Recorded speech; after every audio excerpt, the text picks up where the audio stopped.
ابھی لفظ کی بات ہو رہی تھی عابد بھائی. اب جان صاحب کو کیا پڑی کہ وہ یہ سوچ رہے ہیں کہ جب انسان اس دھرتی پر آیا ہوگا اور غاروں میں رہتا ہوگا تو سب سے پہلے اس نے لفظ کون سا نکالا ہوگا اور کیوں اسے بولنے کی ضرورت محسوس ہوئی ہوگی. اس پر ایک مضمون لکھ ڈالا ہے جناب نے. کیا فرماتے ہیں؟ مل جل کر رہنے اور زمانے کی سرد و گرم کو ایک دوسرے کے ساتھ سہنے کی ناچاری نے خوف کی حالت میں گھنے پیڑوں سے اترتے ہوئے غاروں سے اپنے دائیں بائیں دیکھ کر باہر نکلتے ہوئے ناسازگار وادیوں، نامہربان میدانوں اور درندوں اور گزندوں سے جان بچانے کے جانکار روزمرہ میں زندگی تیر کرتے ہوئے بادلوں اور بادلوں کے دیوتاؤں کی گرج اور چمک اور کڑک سے دہلتے ہوئے انسان کو لفظ ایجاد کرنے پر مجبور کر دیا.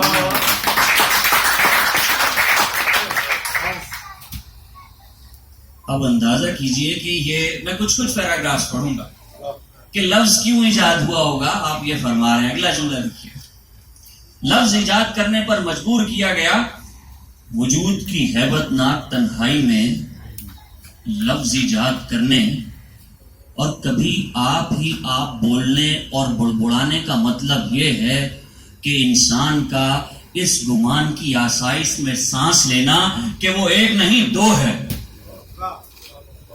یعنی خود کلامی پر آپ بات کر رہے ہیں. ہاں ہماری تہذیب، ہماری زبانیں، ہمارے فن، ہماری فکر، ہمارے فخر، ہمارے تعصبات، ہماری ندامتیں، ہماری نخوتیں، ان سب کا حساب ہی کیا. بس چند گہرے سانس لیے اور داستان تمام ہوئی. اس داستان، اس تاریخ کا خلاصہ یہ ہے کہ میلاد مسیح سے چند ہزار سال پہلے وادی نیل، دوآبہ و دجلہ و فرات، وادی سندھ میں انسان کی دانش مندی نے شہر بسائے. اور یہ دانش مندی اور ہنر مندی لفظ کی بخشش تھی. لفظ خیال، لفظ خواب، حقیقت، حکمت اور عقل جوہر کا بدن ہے. اس بدن کا تپاک ہے. اس نے ہزاروں لاکھوں سال پہلے بھی ہماری تنہائی دور کی ہے اور آج بھی ہمیں لفظ سے وہی کام لینا چاہیے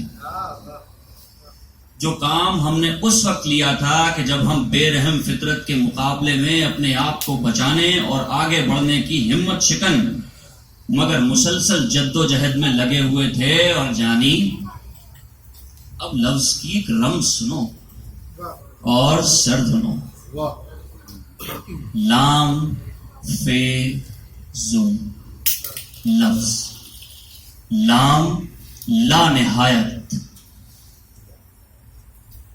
فے فنا، ہر لمحہ فنا، زوئے ظہور، ہر آن ظہور. لفظ